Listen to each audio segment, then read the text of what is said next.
Nagkaroon tayo nakaraan ng tutorial mga kapatid kung paano maglagay ng grasa. Sabi nung iba, mga motovlogger pa naman din na nagbablog din, sablay daw yung diskarte natin na nilagyan natin ng grasa dito. Yan, pinaikot-ikot natin. Nakita nyo naman siguro. Kung hindi nyo pa nakita, puntahan nyo na lang sa wall ko.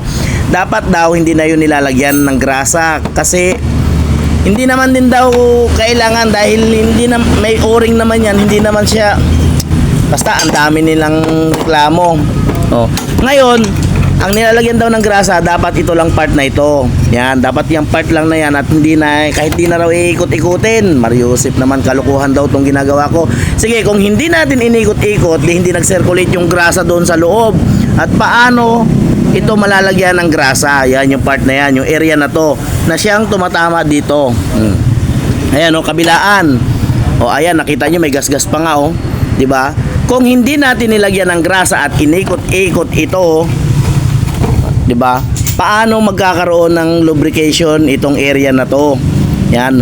Oo, itong area na 'to hindi na kailangan i-lubricate 'yan kasi nakalubog naman 'yan. Pero paano ito? No, nalilito sa inyo yung mga nanonood dahil sa mga wala ninyong alam na komento.